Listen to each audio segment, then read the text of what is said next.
मोदी सरकार का एक और मुस्लिम यूनिवर्सिटी पर बड़ा एक्शन। जामिया इस्लामिया इसादुल उलूम का एफसीआरए लाइसेंस किया रद्द। क्रीड सुमैया का खुलासा, यूनिवर्सिटी में डॉक्टर नहीं उलेमा बनाया जाता है। जामिया इस्लामिया इसादुल उलूम ये महाराष्ट्र की अल फलाह यूनिवर्सिटी है। ये यूनिवर्सिटी मदरसा है। इस मदरसे में जो आदिवासी क्षेत्र में 11,800 विद्यार्थी 5-7 साल का बच्चा आता है, 20 साल का उलेमा बनकर बाहर जाता है। महाराष्ट्र के 500 विद्यार्थी भी नहीं है। फडणवीस सरकार ने जेआईआईयू की 110 करोड़ की संपत्ति की जब्त। और अगर 11,000 विद्यार्थी वहां के तो यहां पर जंगल में क्यों लगाया?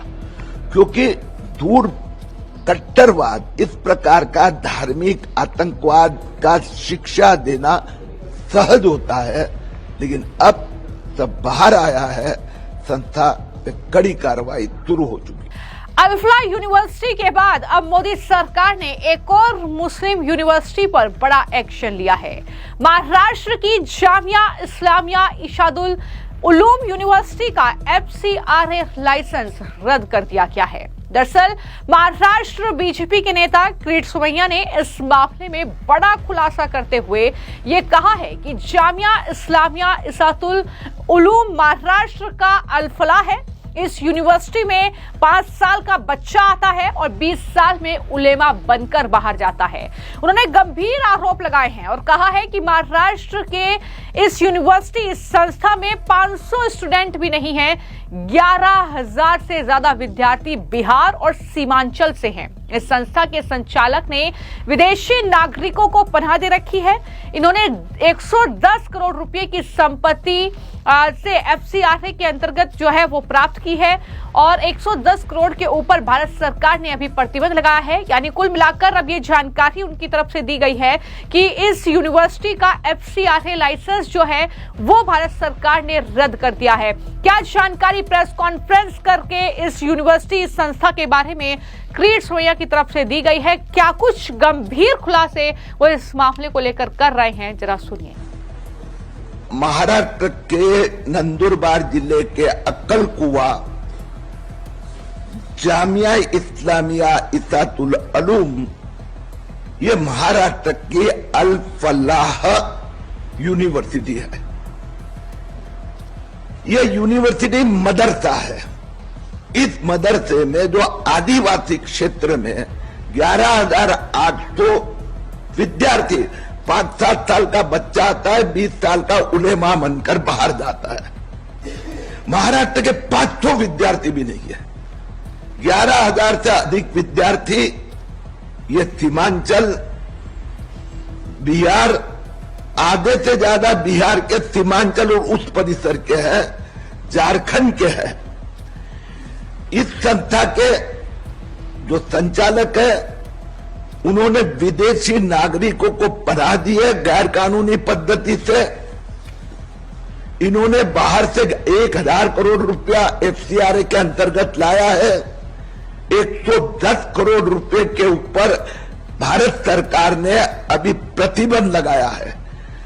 भारत सरकार ने इस संस्था का विदेश से डोनेशन प्राप्त करने का लाइसेंस रजिस्ट्रेशन रद्द किया है। महाराष्ट्र सरकार ने कल देर रात महाराष्ट्र के उच्च स्तरीय अधिकारी को इस संस्था को अटैच करके उसका कब्जा अपने पास लेने का आदेश दिया है। मेरी इस विषय में केंद्रीय गृह मंत्रालय, केंद्रीय गृह राज्य मंत्री, महाराष्ट्र के मुख्यमंत्री, इन सबसे विस्तृत चर्चा हुई है, जिसमें जो यहां पर कुछ शैक्षणिक संस्था, एक मेडिकल कॉलेज बनाई है यूनानी नाम के लिए, उसके अस्पताल में फर्जी पेशेंट, उसके प्रूफ भी हमने सरकार के हाथ में दिए। एक उदाहरण देना हो तो अक्कलकुवा पंचायत ने कहा कि इस अस्पताल ने 197 पेशेंट यहां से आए, लेकिन सिर्फ 9 ही गए थे। साथ में जो देश विघातक प्रवृत्ति करने वाली कुछ संस्था को पैसा दिया गया, मौलाना अली मियां नदवी एजुकेशन चैरिटेबल ट्रस्ट जो प्रतिबंधित ट्रस्ट है, मदरसा जामियात सहलत, उन सबको भी पैसा दिया गया है। मैंने महाराष्ट्र के मुख्यमंत्री देवेंद्र फडणवीस जी से प्रार्थना की है कि आप इस जामिया इस्लामिया की जांच के लिए एसआईटी की स्थापना करें।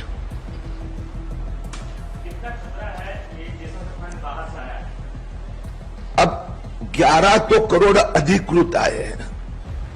हमें जानकारी ऐसी मिली है कि यहां से भी कुछ कैश डोनेशन और इस प्रकार के डोनेशन आए, वो भी शंकास्पद है। अब तो इस संस्था पर उनकी प्रॉपर्टी अटैच करने का आदेश निकल गया, आजकल में राज्य सरकार कब्जे में ले लेगी। लेकिन मैंने तो आपको 2 नाम बताया ऐसे कि ऐसी संस्था को पैसा दिया गया, एफसीआर प्रतिबंध किया गया है। तो वास्तव में ये 11,800 मदरसा में पढ़ने वाले लोग उग्रवादी, उनको शिक्षा दी जाती है। जो अल फलाह में हुआ वही यहां होगा। सर, क्या आपने एसआईटी की मांग की है? इस संस्था को लेकर एसआईटी गठित की जाए। मैंने मुख्यमंत्री जी से मांग की है। केंद्र सरकार ने तो मेरी मांग का स्वीकार करके महाराष्ट्र सरकार को अटैच करने के आदेश दिए। अब अटैचमेंट हो गई है, प्रक्रिया शुरू हो चुकी है। इसी प्रकार से इसकी जांच आईबी कर रही है, केंद्र सरकार का गृह मंत्रालय कर रहा है, एफसीआरए कर रही है, एटीएस कर रही है, लोकल पुलिस कर रही है। इसलिए इसकी एसआईटी से अंतर्गत, क्योंकि अस्पताल और स्कूल कवर अप ऑपरेशन है, बाहर से विद्यार्थी आते, विदेशी लोग यहाँ रहते हैं, तो एसआईटी की स्थापना हो।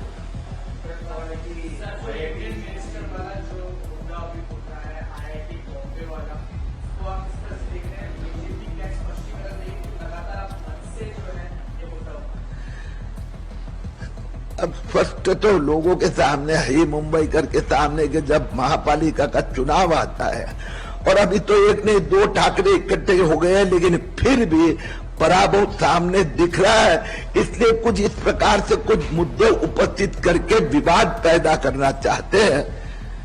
मेरी मंत्री महोदय जितेंद्र सिंह जी से बात हुई, मुख्यमंत्री देवेंद्र फडणवीस जी से बात हुई।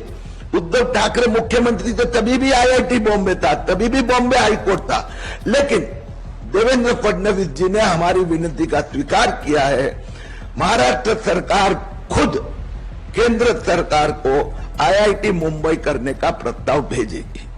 लेकिन मैं स्पष्ट कर दूं, राज ठाकरे और उद्धव ठाकरे महापालिका चुनाव में मराठी वोटों के लिए इस प्रकार की कितनी भी ऐसे विषय उपस्थित करे, लेकिन जब से उद्धव ठाकरे ने आधी गोल टोपी पहन ली, अब राज ठाकरे ने भी पहन ली है और भगवा छोड़कर हरा झंडा हाथ में लिया है। मुंबई का मराठी हिंदू छोड़ो, मुंबई का एक भी हिंदू उन्हें वोट नहीं देंगे।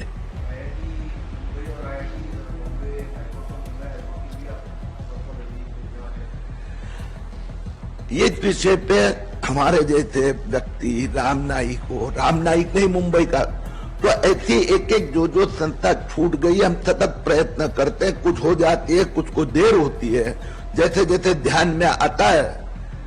तो अब वापस एक बार महाराष्ट्र सरकार, मुख्यमंत्री, मैंने विनती की, उन्होंने स्वीकार किया है।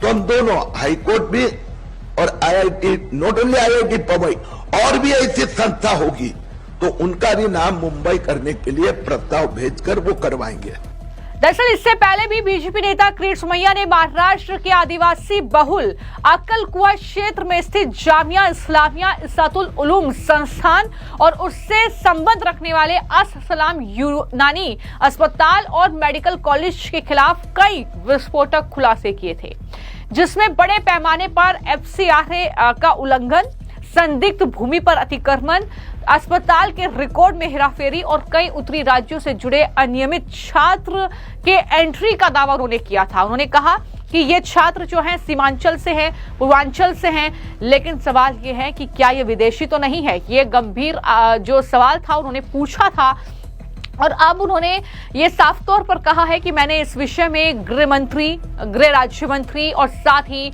जो महाराष्ट्र के मुख्यमंत्री हैं देवेंद्र फडणवीस उनसे पूरी बातचीत की है और इसकी जांच जाहिर तौर पर आगे होगी। लेकिन बार बार वो इस बात का जिक्र कर रहे हैं कि दिल्ली में जो बम विस्फोट हुआ उसमें अल-फलाह यूनिवर्सिटी का जो पूरी संलिप्तता पाई गई, उसके बाद कहीं ना कहीं जांच का दायरा अब बढ़ गया है इस यूनिवर्सिटी को लेकर भी। और इसको लेकर भी क्या जानकारी किरीट सोमैया ने दी है, क्या कुछ वो गंभीर बातें इस यूनिवर्सिटी को लेकर कर रहे हैं जो उन्हें शक है कि ये तमाम चीजें हो सकती हैं, क्या कहा है उन्होंने, सुनिए। गए साल भर से इस संस्था की गैर कानूनी कार्रवाई के खिलाफ शिकायतें और जांच चल रही थी। भारत सरकार ने 2 महीने पहले इसके ऊपर विदेश से डोनेशन के लिए एफसीआरए प्रतिबंध लगाया। कल देर रात महाराष्ट्र सरकार ने इस आदेश के अंतर्गत इस संस्था की प्रॉपर्टी 110 करोड़ की अटैच करने का निर्णय लिया। उन्होंने प्रशासक करके एक सीनियर वरिष्ठ आईएएस अधिकारी की नियुक्त की है। उसी के साथ साथ यहाँ पर विदेशी नागरिक रह रहे थे गैर कानूनी पद्धति से, उनके ऊपर भी जांच शुरू है। साथ में इस संस्था में जो पैसा आता था तो कौन कट्टरवाद से जुड़ी संस्थाओं को गैर कानूनी पद्धति से मौलाना अली मियां नदवी और उनका ट्रस्ट जम्मू कश्मीर की संस्था है, यहाँ पैसा ट्रांसफर किया गया है। साथ में 11,800 विद्यार्थी मदरसा में पढ़ते हैं, लेकिन उसमें से 11,000 विद्यार्थी तो बिहार, यूपी, बांग्लादेश के बॉर्डर से आए हैं। 500 भी विद्यार्थी महाराष्ट्र के नहीं। कवर अप के लिए हॉस्पिटल, मेडिकल कॉलेज दिखाते हैं, उसमें फर्जी छात्र है, पेशेंट है। इस सब की जांच के लिए एसआईटी बनाने की मांग मैंने मुख्यमंत्री जी से की है। सर, इस संस्था में आपने कहा कि बच्चे जो है 5 साल के होकर जाते हैं पढ़ने के लिए, लेकिन 20 साल के उलहना बन के निकलते हैं बाहर, यानी कि कट्टरपंथी बनकर निकलते हैं। ये सब फ्री है, एजुकेशन फ्री, रहना खाना सब फ्री, तो इतना पैसा। और अगर 11,000 विद्यार्थी वहां के तो यहाँ पर जंगल में क्यों लगाया? क्योंकि दूर कट्टरवाद, इस प्रकार का धार्मिक आतंकवाद का शिक्षा देना सहज होता है, लेकिन अब सब बाहर आया है, संस्था पे कड़ी कार्रवाई शुरू हो चुकी है। सर, आपने ये भी कहा कि महाराष्ट्र के कुछ मुस्लिम राजनीतिक नेता जो है वो वोट जिहाद का समर्थन करते हैं और ऐसी यूनिवर्सिटी संस्था जो है उनका समर्थन करते हैं। सर, क्या कहना चाहेंगे, कौन है ऐसा नेता जो समर्थन करेंगे? स्वाभाविक है, उद्धव ठाकरे सेना है, कांग्रेस के नेता है। गुजरात, क्योंकि वहां से भरूच, तो भरूच के भी कांग्रेस के बहुत बड़े नेता हो गए, उनका परिवार भी। लेकिन अब जांच होगी और सब बाहर आएगा। सर, आपने एसआईटी की मांग की है और कहां पे जो किस तरह की मांगे इस संस्था के खिलाफ कार्रवाई के लिए मांगे? ऐसा ही यह संस्था से 100 दूसरी संस्था में पैसा जाता है, उसकी भी जांच करनी पड़ेगी। ये जो विद्यार्थी यहाँ पर 11,000 जो वहां से आए, उसमें से 6,600 विद्यार्थी बिहार के सीमांचल के हैं। वो कौन है, वहां के हैं या बांग्लादेश के हैं? और इसके लिए एक उच्च स्तरीय एसआईटी बने जिसमें केंद्र सरकार का भी साथ हो। आज तो अलग अलग एजेंसी, गृह मंत्रालय हो, आईबी हो, एटीएस हो, एनआईए हो, अलग अलग जांच कर रहे हैं। सभी ने मिलकर जांच करना होगा और दूसरी अल-फलाह का बंद करना होगा। सर, क्या कहना, आप कहना चाहते हैं कि जो और एक अल-फलाह यूनिवर्सिटी जो है वो मुंबई, महाराष्ट्र में पनप रही है? 11,800 विद्यार्थियों को, उसमें से 11,000 वहां से आए हुए को कट्टर बना रहे हैं, मदरसा चला रहे हैं, और बाकी विदेशी सहाय, विदेशी नागरिक, चिंता की बात है। तो साफ तौर पर वो इस बात का जिक्र कर रहे हैं कि ये महाराष्ट्र की अल्फला है और इसकी जांच होनी चाहिए। इसके जो भी जो इसका संचालन कर रहे हैं यूनिवर्सिटी का, उनकी जांच होनी चाहिए और किस तरीके से उलेमा यहां से बनकर निकल रहे हैं, विदेशों से फंडिंग हो रही है, विदेशों से लोग यहां पर आकर रह रहे हैं, ये तमाम गंभीर सवाल उनकी तरफ से उठाए गए हैं। तो अब देखना होगा कि अल्फला यूनिवर्सिटी की जांच पड़ताल के बाद अब क्या महाराष्ट्र में जो क्रीट्स भैया की तरफ से दावा किया गया है, जो यूनिवर्सिटी पर फडणवीस सरकार और गृह मंत्रालय ने शिकंजा कस लिया है, उसके बाद क्या कुछ खुलासे आने वाले वक्त में इस यूनिवर्सिटी को लेकर होने वाले हैं। फिलहाल आपकी इसको लेकर क्या राय है, हमें कमेंट बॉक्स में जरूर लिखें। धन्यवाद।